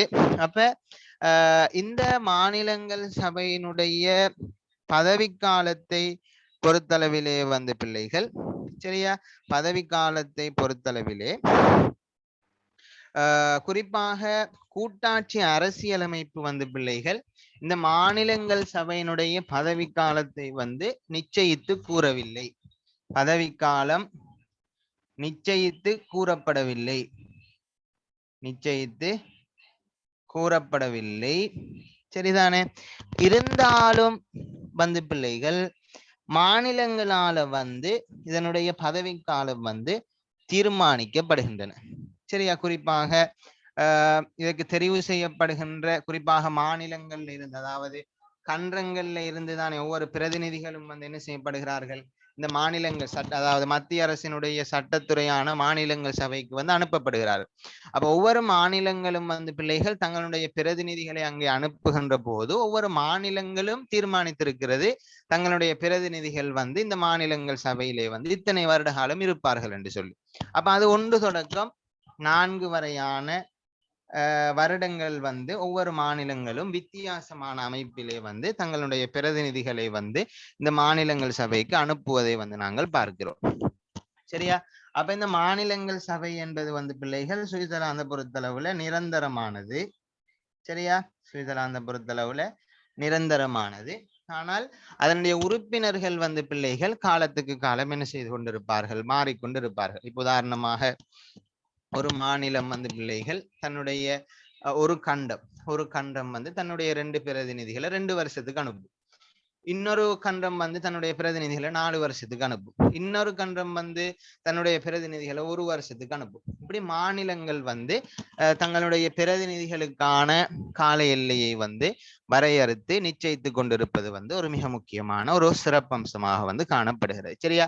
அப்ப மாநிலங்கள் சபையில வந்து பிள்ளைகள் மொத்தம் 46 பேர். அந்த 46ல வந்து பதவி காலம் வந்து கூட்டாட்சி அரசியலமைப்புல வந்து நிச்சயித்து கூறப்படாவிட்டாலும் மாநிலங்கள் தங்களுடைய பிரதிநிதிகளை அனுப்புகின்ற போது எவ்வளவு காலம் அவர்கள் மாநிலங்கள் சபையில இருக்க வேண்டும் என்பதை அவர்கள் தீர்மானித்திருப்பது ஒரு மிக முக்கியமான ஒரு விஷயமாக நாங்கள் சொல்லுகிறோம். சரியா? அப்ப இது ஒரு மிக முக்கியமான விஷயம்.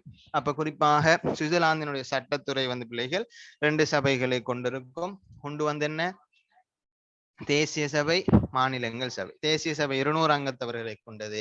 மாநில சபை வந்து பிள்ளைகள் குறிப்பாக 46 அங்கத்தவர்களை வந்து கொண்டதாக வந்து காணப்படுகிறது.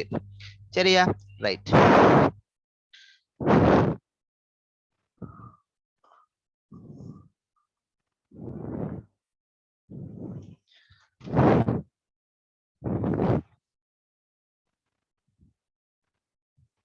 ரைட்.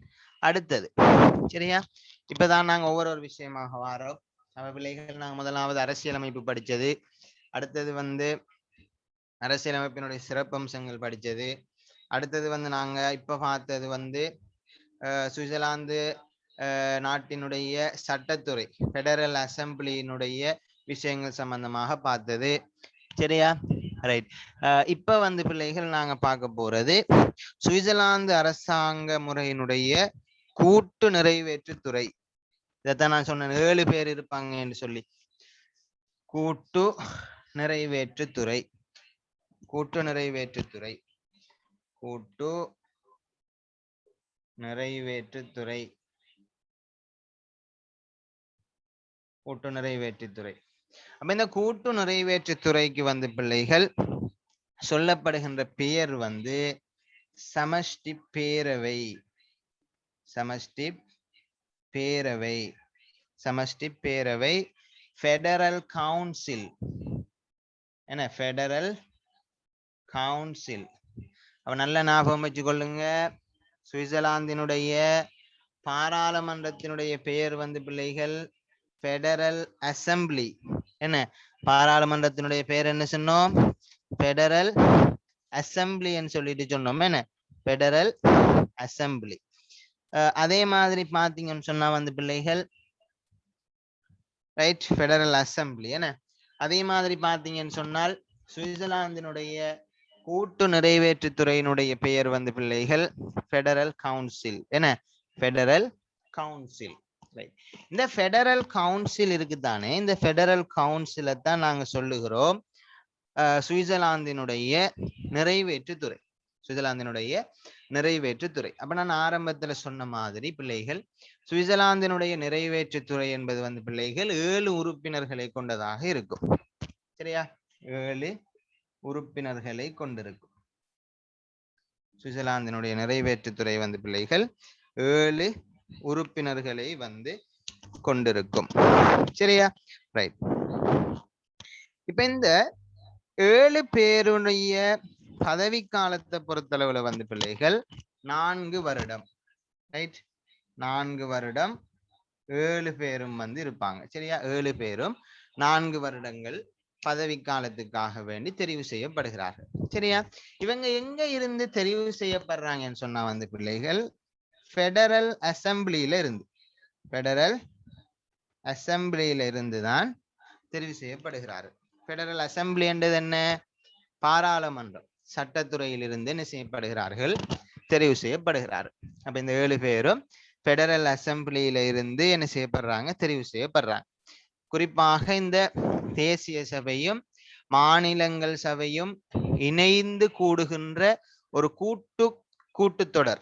அதாவது தேசிய சபையும் மாநிலங்கள் சபையும் வந்து ஒரு நாள்ல என்ன செய்யும்? ஒன்றாக எல்லோரும் சமூகம் அளிப்பார்கள். அப்ப அதுல 46 பேர், இதுல 200 பேர், 246 பேரும் கூடித்தான் இந்த 7 உறுப்பினர்களை வந்து என்ன செய்கிறார்கள்? வந்து தெரிவு செய்கிறார்கள். சரியா?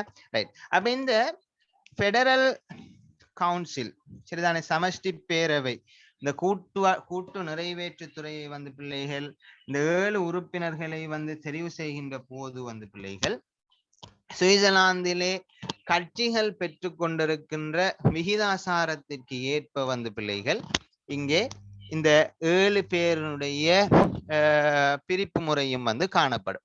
உதாரணமாக சுவிட்சர்லாந்து எடுத்துக்கொண்டீங்கன்னு சொன்னா வந்து பிள்ளைகள் பிரதானமாக 4 கட்சிகள் காணப்படும். சரியா? சுவிட்சர்லாந்து எடுத்துக்கொண்டீங்க என்றால் பிரதானமாக 4 கட்சிகள் வந்து காணப்படும். 4 கட்சிகள். ரைட். 1வது பிள்ளைகள் நாங்க பார்க்கிறோம் வந்து, சரிதானே, தீவிர ஜனநாயக கட்சி. தீவிர ஜனநாயக கட்சி. சரியா? 1வது என்ன? தீவிர ஜனநாயக கட்சி. அதே மாதிரி பாத்தீங்கன்னு சொன்ன பிள்ளைகள் கிறிஸ்தவ ஜனநாயக கட்சி. 2வது கிறிஸ்தவ ஜனநாயக கட்சி. 3வது வந்து பிள்ளைகள் சமூக ஜனநாயக கட்சி. சமூக ஜனநாயக கட்சி. 4வது வந்து பிள்ளைகள் சுவிஸ் மக்கள் கட்சி. சுவிஸ் மக்கள் கட்சி. இவ்வாறு 4 கட்சிகள் வந்து பிள்ளைகள் சுவிட்சர்லாந்திலே வந்து தங்களுடைய பிரதிநிதித்துவத்தை வந்து பெற்றுக்கொள்கின்றன. சரியா? அப்ப இந்த 4 கட்சிகளும் வந்து பெற்றுக்கொள்ளுகின்ற பிரதிநிதித்துவத்தின் அடிப்படையிலே வந்து இந்த சமஷ்டி பேரவைக்கான 7 உறுப்பினர்களும் வந்து தெரிவு செய்யப்படுகிறார்கள். சரியா? அப்ப குறிப்பாக பாத்தீங்கன்னு சொன்னால் வலிமையான ஒரு மரபாக இருந்து வருகின்ற மிக முக்கியமான விஷயம் என்னன்னு சொன்னா வந்து பிள்ளைகள் 1959 இருந்து இன்று வரைக்கும், 1959 இருந்து இன்று வரைக்கும் வந்து பிள்ளைகள் 2003 வரைக்கும் நாங்க பார்த்தோம் என்று சொன்னால் இந்த 4 கட்சிகளுக்கு இடையிலும் வந்து தீவிர ஜனநாயக கட்சிக்கு 2, கிறிஸ்தவ ஜனநாயக கட்சிக்கு 2, சமூக ஜனநாயக கட்சிக்கு 2, சுவிஸ் மக்கள் கட்சிக்கு 1 என்கின்ற அடிப்படையிலே வந்து இந்த 7 உறுப்பினர்களும் வந்து தெரிவு செய்யப்பட்டிருப்பதை வந்து நாங்க என்ன செய்யலாம்? பார்க்கலாம். சரியா? ரைட். அப்ப இதுதான் வந்து இந்த கூட்டாட்சி, அதாவது இந்த கூட்டு நிறைவேற்றுத்துறையான 7 உறுப்பினர்களை வந்து 4 வருட பதவி காலத்துக்கு இந்த ஃபெடரல் அசம்பிளியிலே இருந்து விகிதாசாரத்தின் அடிப்படையிலே இந்த 4 கட்சிகளிலும் இருந்து இந்த 7 உறுப்பினர்களும் வந்து என்ன செய்யப்படுகிறார்கள்? தெரிவு செய்யப்படுகிறார்கள். சரியா? ரைட். இப்ப வந்து பிள்ளைகள் இந்த 7 உறுப்பினர்கள்ல வந்து பிள்ளைகள் இந்த 7 உறுப்பினர்கள்ல ரைட். ஒருவர் வந்து தலைவராக இருப்பார். இந்த கூட்டு நிறைவேற்று குழுவுக்கு அல்லது சமஷ்டி பேரவைக்கு வந்து ஒருவர் தலைவராகவும் இன்னொருவர் வந்து துணைத் தலைவராகவும் காணப்படுவார். சரியா? இன்னொருவர் வந்து துணைத் தலைவராகவும் காணப்படுவார். இப்ப இந்த 7 பேரும் வந்து பிள்ளைகள் தங்களுடைய 4 வருட காலத்தை வந்து என்ன செய்து கொள்வார்கள்? அவர்கள் வந்து பங்கீடு செய்து கொள்வார்கள். நாங்க எத்தனை வருஷம் இருக்கிறது, நாங்க எத்தனை மாசம் இருக்கிறது, நீங்க எத்தனை மாசம் இருக்கிறது என்று சொல்லி அவங்களுக்குள்ள அவங்க என்ன செய்வாங்க? பங்கீடு செய்து கொள்ளுவாங்க. அப்ப குறிப்பாக ஒரு தலைவரும் ஒரு துணைத் தலைவரும் இருப்பார். தலைவராக இருக்கின்ற காலகட்டத்திலே வந்து பிள்ளைகள் துணைத் தலைவர் ஒருவர் தெரிவு செய்யப்பட்டிருப்பார். இந்த தலைவருடைய பதவிக்காலம் முடிவடைந்ததற்கு பின்னால் துணைத் தலைவர் வந்து தலைவராக மாறுவார். இந்த தலைவர் வந்து இந்த 7 பேரிலே ஒரு உறுப்பினராக மாறுவார். நல்ல ஞாபகம் வச்சுக்கொள்ளுங்க. சரியா? சுவிட்சர்லாந்தை பொறுத்தளவுல வந்து பிள்ளைகள் இந்த 7 பேரும் தான் நிறைவேற்றுத்துறை. இவர்களுக்குள்ள வந்து பிள்ளைகள் என்ன அதிகாரம் அப்படி இப்படி எல்லாம் எதுவும் இல்லை. 7 பேருமே வந்து நம்ம நாட்டுல இருக்கிற ஜனாதிபதி மாறித்தான். சரிதானே? அப்ப இந்த 7 பேர்ல ஏன் ஒரு ஆளை தலைவரா தெரிவு செய்யறேன்னு சொன்னால், இந்த வெளிநாட்டு கூட்டங்களிலே வந்து சுவிட்சர்லாந்தை பிரதிநிதித்துவப்படுத்துகின்ற போது என்ன 7 பேரும் போயிட்டு இருக்கல தானே, அதுக்காக வேண்டித்தான் தலைவரும் துணைத் தலைவரும் தெரிவு செய்யப்படுகிறார்கள். ஆனா அவர்களுக்கு இடையில வந்து அதிகார வித்தியாசங்கள் என்பது கிடையாது. சரியா? அப்ப இந்த தலைவர் அவருடைய பதவிக்காலம் முடிந்ததற்கு பிற்பாடு துணைத் தலைவர் தலைவராக வருவார். துணைத் தலைவர் தலைவராக மாறியதுடன் இன்னொரு துணைத் தலைவர் வந்து தெரிவு செய்யப்படுவார். சரி, அப்ப இந்த தலைவர் ஆரம்பத்துல தலைவராக இருந்தவர் அந்த சமஷ்டி பேரவையினுடைய உறுப்பினராக பெற்றுருவார்.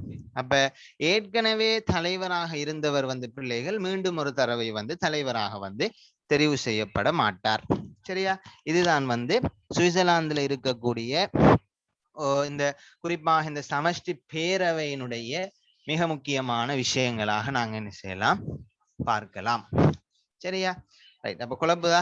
கஷ்டமா இல்லையே? அதாவது நான் திரும்ப சொல்றேன், சமஷ்டி பேரவைன்னு சொன்னா வந்து பிள்ளைகள் கூட்டாட்சி நிறைவேற்று குழு. ஜனாதிபதி மாறி. அப்ப இந்த ஜனாதிபதி மாறி வந்து பிள்ளைகள் 7 பேராக இருப்பாங்க. 7 பேரு தான் சேர்ந்து ஆட்சி செய்வாங்க. இந்த 7 பேரும் வந்து பிள்ளைகள் இந்த கூட்டத்தொடரினூடாக மாநிலங்கள் சபையும் தேசிய சபையும் சேர்ந்த ஒரு கூட்டத்தொடரில் இருந்து தெரிவு செய்யப்படுகிறார்கள். கட்சிகள் பெறுகின்ற விகிதாசாரத்துக்கு ஏற்ப வந்து அவர்கள் என்ன செய்யப்படுகிறார்கள்? தெரிவு செய்யப்படுகிறார்கள். தெரிவு செய்யப்பட்டதற்கு பிறகு வந்து பிள்ளைகள் 7 பேர் வந்து 4 வருடத்துக்கு தங்களுடைய பதவி காலத்தை வந்து பங்கீடு செய்து கொள்கிறார்கள். அதிலே ஒரு தலைவரும் ஒரு துணைத் தலைவரும் தெரிவு செய்யப்படுகிறார். தலைவராக இருந்தவர் வந்து பிள்ளைகள் மீண்டும் தலைவராக தெரிவு செய்யப்பட மாட்டார். அவருடைய பதவிக்காலம் முடிந்ததற்கு பிறகு துணைத் தலைவர் தலைவராக மாறுவார். தலைவராக இருந்தவர் உறுப்பினராக மாறுவார். உறுப்பினராக இருந்த ஒருவர் வந்து துணைத் தலைவராக தெரிவு செய்யப்படுவார். அப்ப இவங்களுக்குள்ள ரொட்டேஷன்ல மாறி மாறி வந்து தலைமை பதவி கிடைக்கும். அப்ப எல்லோரும் வந்து தலைவராக இந்த கூட்டாட்சி சமஷ்டி பேரவையினுடைய தலைவராக வந்து காணப்படுவதை வந்து நாங்க என்ன செய்யலாம், அவதானிக்கலாம். சரியா? அப்ப இந்த 7 பேருக்கும் வந்து பிள்ளைகள் 7 விஷயங்கள் வந்து பொறுப்பாக்கப்பட்டிருக்கு. சரியா? 7 பேருக்கும் 7 விஷயங்கள் வந்து பொறுப்பாக்கப்பட்டிருக்கு. ஒன்று வந்து வெளி விவகாரம், ஒன்று வந்து என்ன, வெளி விவகாரம். இரண்டாவது உள்நாட்டு விவகாரம். சரியா? இரண்டாவது என்ன, உள்நாட்டு விவகாரம். மூன்றாவது நீதி மற்றும் போலீஸ், நீதி மற்றும் போலீஸ். சரியா? நாலாவது வந்து பிள்ளைகள் பாதுகாப்பு மற்றும் சிவில் பாதுகாப்பு, பாதுகாப்பு மற்றும் சிவில் பாதுகாப்பு. அஞ்சாவது வந்து பிள்ளைகள் நிதி, அஞ்சாவது நிதி. ஆறாவது நாங்க சொல்லுகிறோம் வந்து பிள்ளைகள் பொருளாதாரம், ஆறாவது பொருளாதாரம். சரியா? ஆறாவது என்ன, பொருளாதாரம். ஏழாவது வர்த்தகம் போக்குவரத்து, வர்த்தகம் போக்குவரத்து. இவ்வாறு இந்த 7 பேருக்கும் வந்து 7 துறைகள் 7 இலாகாக்கள் வந்து பொறுப்பாக்கப்படுவதை வந்து நாங்க என்ன செய்யறோம், அவதானிக்கிறோம். சரியா? அப்ப இதுதான் வந்து சுவிட்சர்லாந்தினுடைய சமஷ்டி பேரவை என்று சொல்லிட்டு சொல்லுவாங்க. சரி, அவங்களுக்கு கேள்வி வாரன்னு சொன்ன வந்து பிள்ளைகள் சுவிட்சர்லாந்தினுடைய சமஷ்டி பேரவையினுடைய நிர்வாகத்துறை, சட்டத்துறை, நிர்வாகத்துறை, நீதி அதிகாரங்கள் சம்பந்தமாக உங்களுக்கு என்ன செய்யலாம், கேள்வி வந்து கேட்டு வரக்கூடிய வாய்ப்புகள் வந்து காணப்படுகிறது. சரியா, ரைட். இப்ப வந்து பிள்ளைகள் நாங்க கடைசியாக சுவிட்சர்லாந்து முடிய போது, ரைட், சமஷ்டி பேரவை இப்ப நாங்க பார்த்தோம் தானே இந்த 7 பேரும். இந்த சமஷ்டி பேரவையினுடைய அதிகாரங்கள் மற்றும் கடமை, அதிகாரங்கள் மற்றும் பணிகள் சம்பந்தமாக பார்க்க போறோம். அதுக்கு முதல் வந்து பிள்ளைகள் எல்லாருக்கும் விளங்கிட்டான விஷயத்தை கொஞ்சம் சொல்லுங்க. என்னன்னா கஷ்டப்பட்டு விளங்கப்படுத்தீங்க, விளங்கிட்டா அந்த விஷயத்த கொஞ்சம் எல்லாரும் சொல்லுங்க. 10 பேர் இருக்கிறீங்க, முர்ஷிதா விளங்கிட்டா?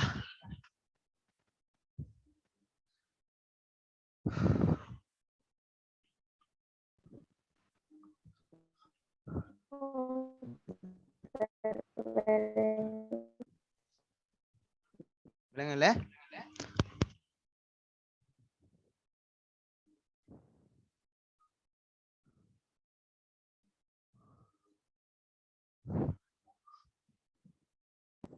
விளங்கினது சார். Okay okay, right. சரிம்மா, ரைட். அப்ப இப்ப நாங்க பார்க்க போற விஷயம் சமஷ்டி பேரவையினுடைய சட்டத்துறை, நிர்வாகத்துறை, நீதித்துறை சார்ந்த அதிகாரங்கள் சம்பந்தமாக பார்ப்போம். சரியா, ரைட். முதலாவது வந்து பிள்ளைகள் சட்டத்துறை அதிகாரங்கள், சட்டத்துறை அதிகாரங்கள். சரியா, முதலாவது என்ன, சட்டத்துறை சார்ந்த அதிகாரங்கள்.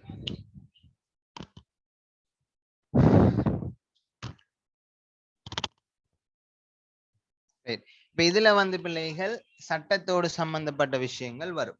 சரியா, உதாரணமாக பாத்தீங்கன்னு சொன்னா வந்து பிள்ளைகள் சட்ட மசோதாக்களை தயாரித்தல், சட்ட மசோதாக்களை தயாரித்தல். சரியா, மசோதாக்களை தயாரித்தல். அதே மாதிரி பாத்தீங்கன்னு சொன்னா வந்து பிள்ளைகள் அந்த மசோதாக்களை வந்து நிறைவேற்றி கொள்ளல், மசோதாக்களை நிறைவேற்றி கொள்ளல். மூன்றாவது வந்து பிள்ளைகள் சரிதானே, அவற்றை நடைமுறைப்படுத்தல். மசோதாக்களை, மசோதா நிறைவேறினா வந்து சட்டமாக மாறும். என்ன, அப்ப சட்டங்களை வந்து நடைமுறைப்படுத்துதல். சரிதானே, ரைட். அதே மாதிரி நிதி கட்டுப்பாடுகளை வந்து நிர்வகித்தல், ரைட். நிதி கட்டுப்பாடுகளை நிர்வகித்தல், நிதி கட்டுப்பாடுகளை நிர்வகித்தல். சரியா, நிதி கட்டுப்பாடுகளை நிர்வகித்தல். அதே மாதிரி வரவு செலவு திட்டத்தை தயார் செய்தல், வரவு செலவு திட்டம். அதே மாதிரி பாத்தீங்க என்று சொன்னால் சமஷ்டி கணக்குகளை கொண்டு நடாத்துதல், சமஷ்டி கணக்குகளை கொண்டு நடாத்துதல். சரியா, அப்ப இவ்வாறான அதிகாரங்கள் வந்து பிள்ளைகள் சட்டத்துறை சார்ந்த அதிகாரங்களாக இந்த சமஷ்டி பேரவைக்கு வந்து வழங்கப்பட்டிருப்பதை வந்து நாங்க என்ன செய்யலாம், பார்க்கலாம். கேள்வி வாரண்டா இதான் வரும். சுவிட்சர்லாந்துல பெரும்பாலும் கேள்வி வாரன்னு சொன்னா வந்து பிள்ளைகள் இதுதான் வரும்.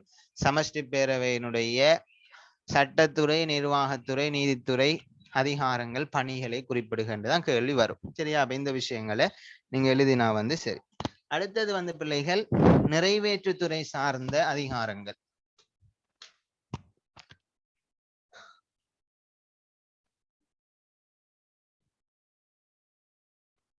சரியா, நிறைவேற்றுத்துறை சார்ந்த அதிகாரங்கள், ரைட். நிறைவேற்றுத்துறை அதிகாரங்கள்ல வந்து பிள்ளைகள் உண்டாவது நாட்டின் சட்டத்தையும் ஒழுங்கையும் பேணி பாதுகாத்தல், சட்டத்தையும் ஒழுங்கையும் பேணி பாதுகாத்தல், ரைட்.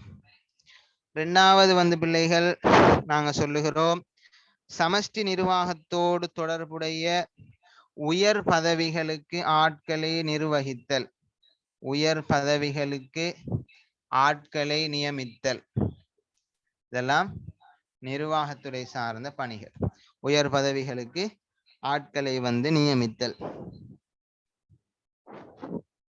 அதே மாதிரி சுவிஸ் ஆயுதம் தாங்கிய படைகள், ஆயுதம் தாங்கிய படைகளின், ஆயுதம் தாங்கிய படைகளின் சரிதானே உள்ளக அமைப்பினை ஒழுங்குபடுத்தல், உள்ளக அமைப்பினை ஒழுங்குபடுத்தல். சரியா, இது உம்பர். அதே மாதிரி பாத்தீங்கன்னு சொன்னா வந்து பிள்ளைகள் போரையும் சமாதானத்தையும் பிரகடனம் செய்தல், போரையும் சமாதானத்தையும் பிரகடனம் செய்தல், போரையும் சமாதானத்தையும் வந்து பிரகடனம் செய்வது. சரியா, ரைட். அதே மாதிரி பாத்தீங்கன்னு சொன்னால் பாதுகாப்போடு தொடர்பான சட்டங்களை வந்து நிறைவேற்றிக் கொள்ளல், பாதுகாப்போடு தொடர்பான முடிவுகளை எடுத்தல், பாதுகாப்பு தொடர்பான முடிவுகளை வந்து பிள்ளைகள் எடுத்தல். அதே மாதிரி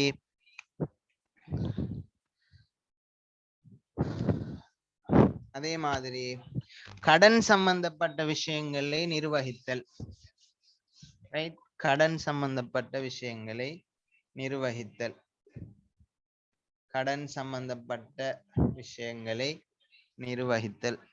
சரியா, அதே மாதிரி பாத்தீங்கன்னு சொன்னா வந்து பிள்ளைகள் குறிப்பாக இந்த சிவில் சேவையாளர்களுக்கு வழிகாட்டல்களை வழங்குதல், அரசு சேவையாளர்களா சிவில் சேவையாளர்களுக்கு வழிகாட்டல்களை வழங்குதல், இதெல்லாம் வந்து நிர்வாகத்துறை சார்ந்த பணிகளாக வந்து நாங்க என்ன செய்யலாம் பார்க்கலாம்.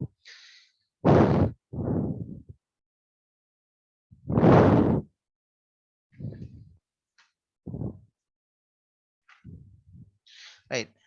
அதே மாதிரி பாத்தீங்கன்னு சொன்னா வந்து பிள்ளைகள் குறிப்பாக வெளிநாட்டோடு தொடர்பான அதிகாரங்களாக பார்க்கின்ற போது வெளிநாட்டு, சரிதானே, வெளிநாட்டு அதிகாரங்கள், வெளிநாட்டு அதிகாரங்கள் என்று வரும்போது வந்து பிள்ளைகள் குறிப்பாக வெளிநாட்டு விவகாரங்களிலே பங்கு பெற்றுவதற்கு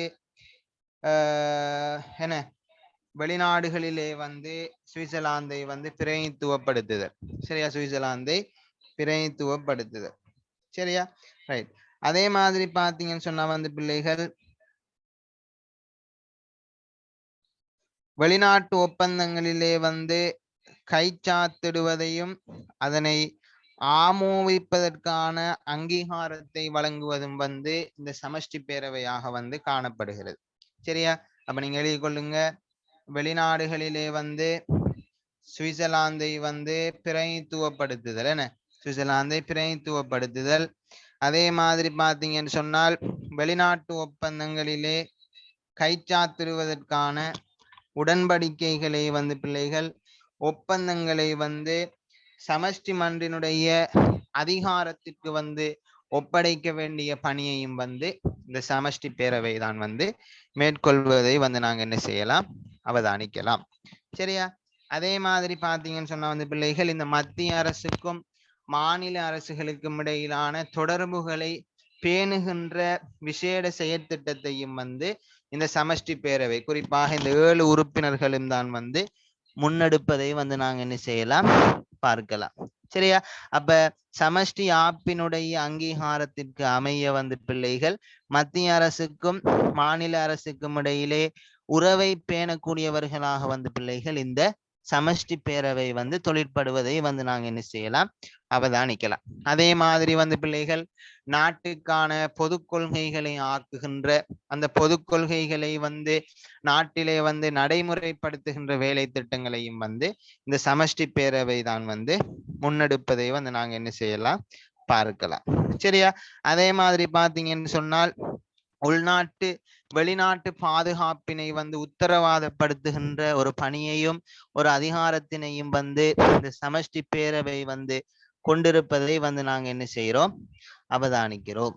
சரியா, அப்ப இந்த அடிப்படையில வந்து பிள்ளைகள் இந்த சமஷ்டி பேரவையினுடைய அதிகாரங்கள் சம்பந்தமாக நீங்க என்ன செய்யலாம் விஷயங்களை வந்து பார்த்து கொள்ளுங்க.